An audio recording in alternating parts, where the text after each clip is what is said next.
Le thème c'était à César ce qui appartient à César, à Dieu ce qui appartient à Dieu. Alléluia. Amen. Ce matin, il y a ton voisin, les 3 V. Les 3 V. C'est le thème de ce matin, les 3 V. Alléluia. Amen. C'est que tu te poses la question, ça après c'est quoi? Alléluia. Amen. Ce matin, nous allons voir les 3 V. On va voir le premier des V. Chaque V a une définition, chaque V a une signification. Alléluia. Ce que nous devons comprendre dans tout ce que nous sommes en train de dire aujourd'hui, nous allons finir. C'est-à-dire qu'on peut dire beaucoup de choses concernant ce thème-là. Alléluia. Mais ce que tu dois comprendre, ce que tu dois savoir, c'est que ta réussite dépend. Amen. Alléluia. Ça veut dire que tu n'as pas de raison valable pour être dans la position dans laquelle tu es. C'est pas normal. Mais maintenant, comme la vie est un choix, tu peux choisir. Même on dit généralement ne pas choisir, c'est faire un choix. Alléluia. Amen.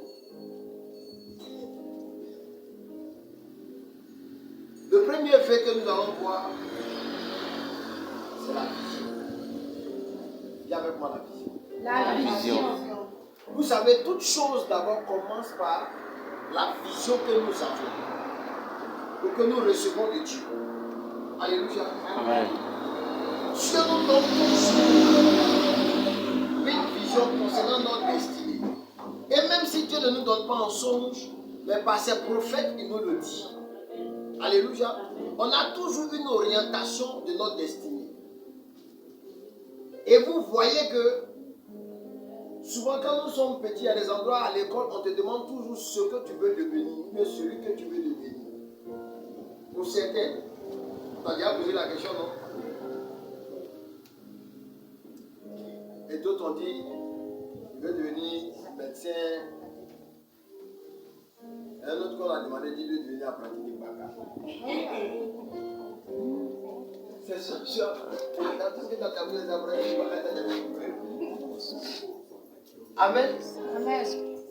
Chacun dit en fonction de ce qu'il veut être.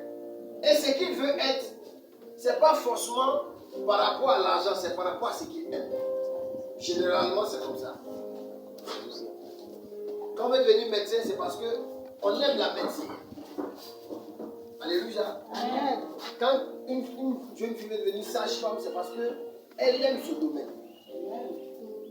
On a regardé une vidéo, maman et moi, c'est avant-hier. Sur le net, c'était en Chine. C'est parce qu'on n'a pas de projecteurs, on allait projeter la vidéo. Ça veut dire que ça pouvait pour la petite. On a regardé les enfants de la maternelle. À la maternelle en Chine, dans une école, ils apprenaient à ces enfants comment avoir l'argent. À les enfants de la maternelle. Et puis, ils avaient des modules spéciaux pour eux-mêmes, des jeux où on investit, comment on entreprend, comment on gagne l'argent, comment on fait des bonnes affaires. C'est-à-dire que depuis la maternelle, ils sont en train de leur inculquer ça. Ce dernier-là, quand il grandit là, tu es étonné qu'il réussisse. Hein? Je te demande, est-ce que tu es étonné? Non. Parce que depuis son bas âge, il a appris ça. Amen. Amen. Amen. Donc, voilà un peu la situation. Chacun de nous devient. Dans le premier, mais dans la vision, si même Dieu ne nous donne pas la vision, mais il nous parle. Il peut nous parler par des personnes interposées, ou bien à nous-mêmes, Dieu peut parler. Alléluia. Il y a certaines personnes à qui Dieu parle personnellement, les concernant. Comme aussi, il peut donner à quelqu'un la parole te concernant. Alléluia. On va aller dans la parole de Dieu. Allons dans Genèse, le chapitre 37. Genèse le chapitre 37, à partir du verset 5.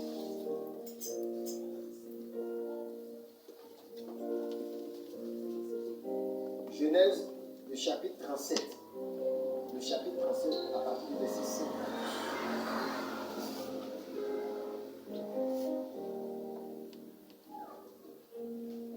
On va voir l'histoire d'un homme qui colle avec mes croix.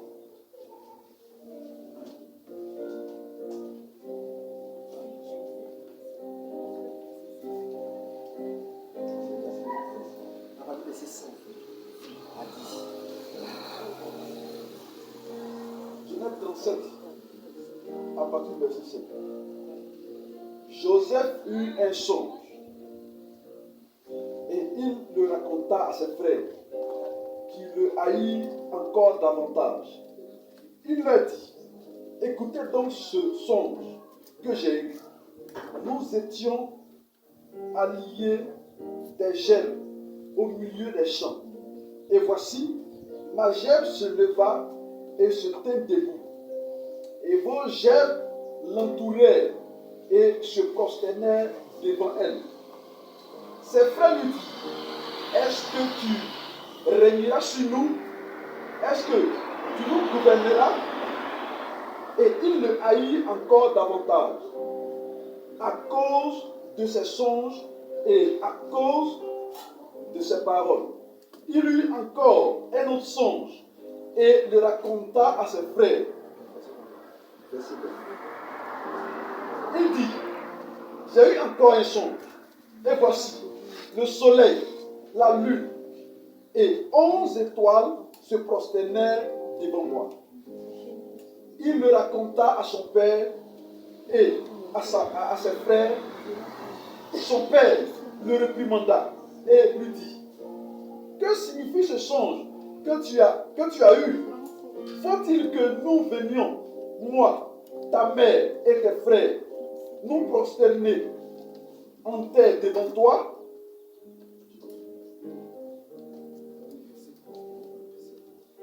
Ses frères eurent de l'envie contre lui, mais son père garda le souvenir de ces choses. Amen. Dans ta version, on dit de l'envie. Dans ma version, on dit ses frères se montraient jaloux de lui.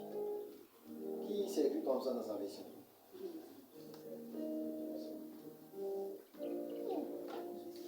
C'est moi la seule version. Alléluia. Merci. Alléluia. Voici un homme. La Bible dit que Joseph va avoir deux songes. Le premier, il va l'expliquer à ses frères. Dans l'innocence de la jeunesse, lui, il a eu un songe. Dans vos versions, on dit songe, dans ma version, on dit rêve. Alléluia. Il a eu un rêve et il va voir ses frères, ses grands frères pour dire, ah, voici le rêve que j'ai eu. J'ai vu des gerbes qui se prosternaient devant ma gerbe. Du coup, ils comprennent le principe, ou bien ils comprennent le songe. Et il dit à Joseph, donc tu dis quoi? Est-ce que c'est ce qu'il a dit? Il a simplement dit qu'il y a eu rêve. Vous interprétez en même temps, donc tu dis quoi? Tu vas régner sur nous. Alléluia. Tu vas régner sur nous.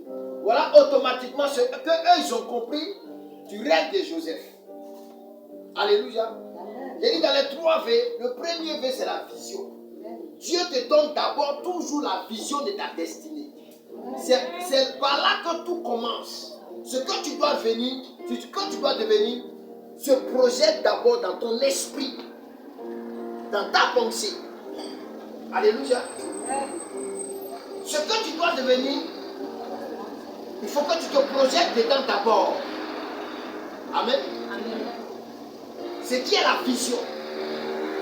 Tu as la vision de ce que tu veux faire. Tu as la vision du travail que tu veux faire. Tu as la vision des projets que tu veux faire. Tu as la vision de la destinée que tu veux atteindre. Tu as la vision de beaucoup de choses. Et la Bible dit que il va avoir un deuxième songe. Là, c'est le soleil, la lune et les étoiles qui se prosternent devant lui. Et là maintenant, il va dire à son papa, pourquoi à chaque fois quand lui a les songes, ce sont les personnes qui sont concernées là qui vont expliquer. Hein? Allez, je t'ai posé la question. Alléluia. Amen. Et son papa de comprendre automatiquement le songe. Mais la Bible dit qu'au finish, ses frères vont le haïr. Amen. Amen. Pourquoi? À cause simplement du songe qu'il a eu. Vous comprenez? Ça veut dire que ton combat spirituel commence d'abord à partir de la vision que tu auras. Alléluia. Amen. Pour devenir quelqu'un dans la vie, il faut que tu te projettes dans ce que tu veux être. Donc il faut que tu voies ça. Alléluia. Et il a vu, sans être conscient de cela, Dieu est en train de nous montrer celui qui sera demain. Donc la première étape, c'est la vision. Tant que tu n'as pas la vision de ce que tu veux être, tu ne pourras pas être.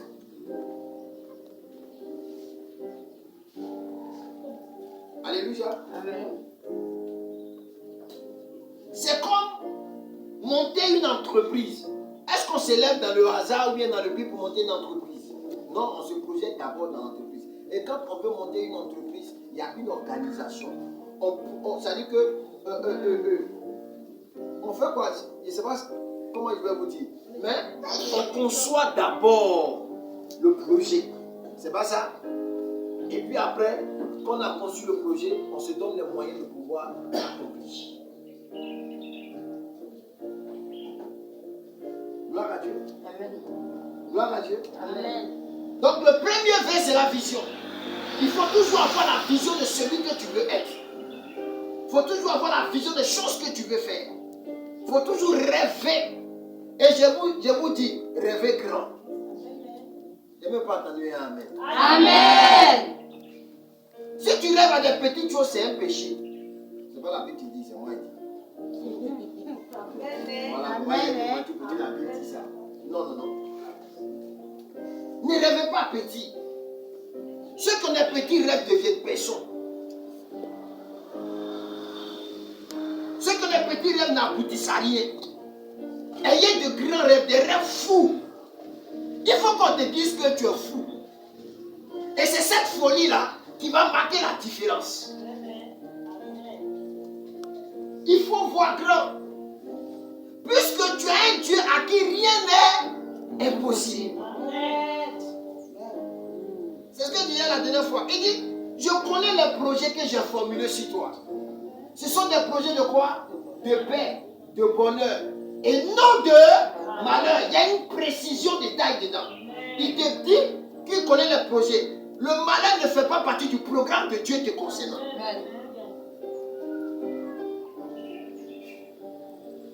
Donc en réalité, si tu vis des situations, là, on revient au deuxième fait, qui est la vallée. Alléluia. Chaque rêve que nous avons, chaque vision que nous avons, nous passons toujours par la vallée. Quand on parle de vallée, on parle d'épreuves. Personne ne peut réussir sans passer par des épreuves.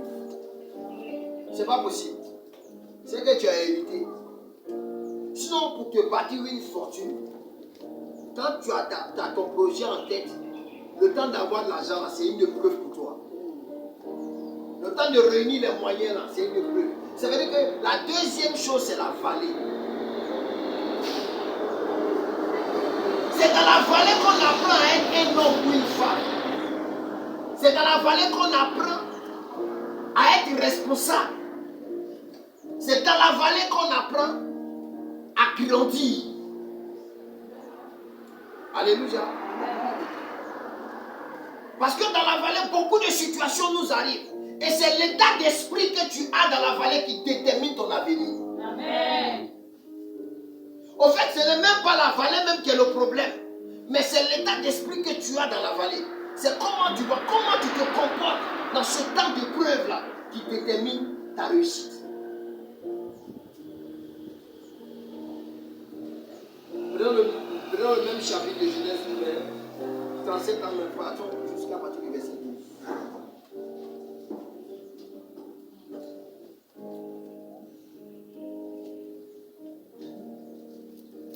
Alors, le verset 12.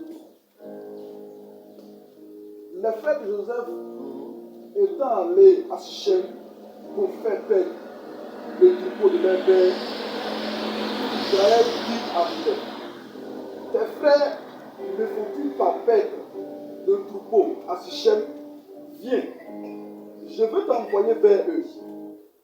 Et il répondit, me voici. Israël lui dit, va, je te prie, et voici tes frères sont en bonne santé, et si le troupeau est en bon état, et tu m'en rapporteras des nouvelles.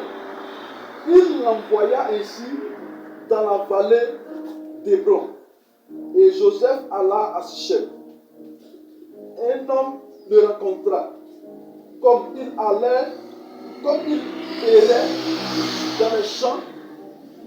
Il le questionna en disant, que cherches-tu? Joseph répondit, je cherche mes frères. Dis-moi, je te prie, où ils font paître leur troupeau. Et l'homme dit, ils sont partis d'ici, car je les ai entendus dire, allons à Dothan. Joseph alla après ses frères, et il les trouva à Dothan. Il les vit de loin, et avant qu'il fût près d'eux, ils complotèrent de le faire mourir. Ils se dirent l'un à l'autre, voici le faiseur de songes qui arrive. Venez maintenant, tuons-le et jetons-le dans une des citernes. Nous dirons qu'une bête féroce l'a dévoré, et nous verrons ce que deviendront ces songes. Ruben entendit cela, et il le délivra de leurs mains. Il dit, ne lui ôtez pas la vie. Ruben leur dit, ne répandons point le sang, jetons-le dans cette citerne qui est au désert, et ne mettons point la main sur lui. Il avait dessein de le délivrer de leurs mains pour le faire retourner vers son père. Vous voyez? Donc dans le deuxième vœu, c'est quoi? Il dit le deuxième vœu, c'était quoi? La vallée. Alléluia. Joseph a le songe. Lui n'a pas encore compris la portée du songe, des deux songes qu'il a eus. Mais les frères qui ont compris la portée vont comploter contre lui. Alléluia. Jusqu'à telle enseigne qu'ils voulaient lui ôter même la vie. Amen. Amen. Alléluia. Amen. C'est pour dire que ce que tu dois devenir, peut-être même si tu ne l'as pas dit, d'autres le savent. Mais ils combattront toujours ta destinée. Ça, il faut que tu comprennes ça. Le problème, ce n'est pas parce que tu leur as fait quelque chose, mais ils ne veulent pas que tu deviennes. C'est ça qui est le problème. Souvent, on pense que c'est parce qu'on a fait du tort aux gens qu'on ne veut pas qu'on réussisse. Non, lui, il ne veut pas que tu réussisses parce que lui n'a pas réussi. Mais est-ce que c'est pas que le problème a son échec? Non. Comme lui n'a pas réussi, il ne faudrait pas que quelqu'un d'autre réussisse.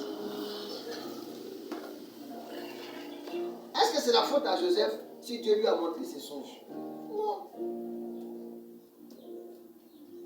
En réalité, ce qui est juste voudrait que quand quelqu'un a une bonne nouvelle, quand ton frère a une bonne nouvelle, tu te réjouisses avec lui. C'est pas ça? Mais est-ce que de nos jours c'est ça? C'était même bien écrit, toi, mais dans le fond même là. Moi, il y avait ça l'homérie. C'est l'homérie. Amen. Il vient rire toi, mais dans ton dos là. Il te braise même. Comme poisson la braise. Donc vous devez comprendre que une fois que tu as une vision, et que cette vision-là, elle c'est un projet, et que dans ce projet-là tu dois devenir, attends-toi toujours à passer par la vallée. Et dans cette vallée-là, il y a un combat. Et c'est l'attitude que tu auras dans cette vallée-là qui va déterminer ta réussite. Alléluia. Amen. Si tu acceptes le combat, si tu acceptes de combattre, là, tu t'en sortiras. Mais si tu baisses les mains, ton rêve sera étouffé, ta vision sera étouffée. Alléluia. Amen. Ils ont comploté contre Joseph. Mais ce que tu dois comprendre, quand Dieu te donne une vision, accompagne toujours ta vision, la recherche des moyens de ta vision par la prière. Amen. C'est ce que le chrétien ne fait pas. Alléluia. Amen. Quand il y a un projet, on cherche l'argent. Et la recherche de l'argent nous éloigne plus du temps de prière. Amen. Or, en réalité, on doit joindre la recherche de l'argent et la prière. Parce que c'est la prière qui te permettra de toujours être maintenu. Alléluia. Ils ont comploté. Maintenant, il y avait un dedans. Ruben dit non, ne le tuons pas, mais vendons-le.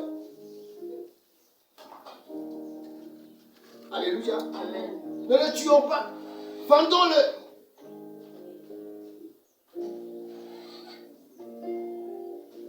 Et même quand Joseph est arrivé, comme on appelle, en Égypte, chez Potiphar, il a eu problème là-bas. Alléluia. Souvent ton succès, ou bien la réussite, ou bien l'onction et la grâce de Dieu qui est sur ta vie, peut te faire connaître des difficultés. Et l'erreur que nous faisons, c'est-à-dire que dans le temps de vallée, on n'arrive pas à comprendre que tous ces combats que nous menons là, ces combats-là ont un but. Mais nous acceptons et nous relâchons. C'est ce qui fait que nous n'avançons pas. Alléluia. Amen. Donc, il faut comprendre que une fois que tu es combattu, c'est qu'il y a une grâce de Dieu sur ta vie. Voilà comment moi je comprends la chose. Quand il y a des combats spirituels, quand il y a des oppressions, quand il y a des oppositions, c'est qu'il y a une bénédiction qui n'est pas loin. Alléluia. Amen. Donc qu'est-ce que je fais? Je me mets dans une position de prière afin d'activer ce qui doit arriver. Parce que quand on a des rêves ou des songes, c'est pour deux choses. Quand c'est bon, c'est de prier pour que ça arrive. Quand c'est pas bon, on fait quoi? On prie aussi pour ne pas que ça arrive. C'est les deux choses qui sont là. Alléluia. Amen.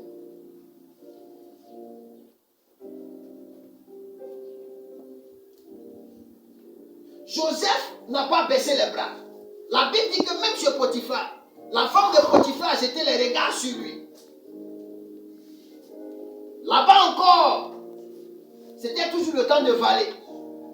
Elle a jeté les regards sur lui. On dit qu'il était beau de figure. Même sa beauté encore était un problème pour lui. Alléluia. Amen. C'est comme ça, souvent ton intelligence devient un problème pour toi. Ta connaissance de certaines choses devient un problème pour toi. Alléluia. Amen. Il y a certains souvent même qui sont en avant sur leur génération. Et quand c'est comme ça, ils sont problème pour les autres. Amen. Et puis après, quand ça arrive, on leur donne raison. On dit qu'il avait mis ça en avant. Finalement, on appelle les avant-gardistes. Alléluia. C'est comme ça on les appelle. Et la Bible dit que quand Joseph traversait ces problèmes, la femme de Potiphar est tombée fan de lui. Mais quand elle a voulu coucher avec lui, il dit, mon maître m'a confié toutes choses dans la maison. Il dit, j'ai droit à toutes choses, mais toi là, tu es sa propriété privée, il n'est pas droit à tout. Alléluia. Amen. Il est resté toujours dans la logique de Dieu. Au fait, c'est ce que je suis en train de te faire comprendre ce matin. Ton attitude dans les épreuves, c'est ce qui va déterminer ton attitude. Alléluia. Amen. Quand tu es dans des situations difficiles, comment tu te comportes? Est-ce que tu relâches la main de Dieu ou bien est-ce que tu continues avec Dieu? Généralement, c'est l'erreur que nous faisons. Quand nous traversons des situations difficiles, au lieu de nous accrocher à Dieu, nous nous accrochons aux hommes. On regarde aux hommes. Quel homme que je connais qui a l'argent qui peut m'aider? Qui je connais qui peut m'enlever dans cette situation? Pour que quelqu'un puisse venir t'aider, il faut que Dieu touche son cœur. Amen. Ça, vous devez comprendre ça. Tant que Dieu n'a pas touché le cœur de quelqu'un, quelqu'un ne peut pas t'aider.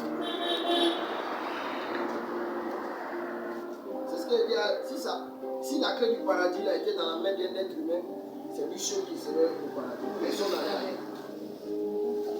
Et vous assure, hein, si Dieu devait confier ça à un homme et dit non, tiens, la clé du paradis, il faut recevoir tes frères, il n'allait jamais recevoir quelqu'un. Il est le seul au paradis. C'est faux. C'est la vérité. Même de nos jours, dans nos familles, dans nos sociétés, c'est la raison qui est là. C'est-à-dire quand les gens ont l'argent, ils ne cherchent pas à propulser les autres. Ils veulent toujours eux seuls se maintenir, tout le monde est derrière lui, et puis on appelle le boss, on le suit seulement. Mais ils ne pensent pas après lui. Tout le monde doit dépendre de lui. Mon oncle quitté à Bengui.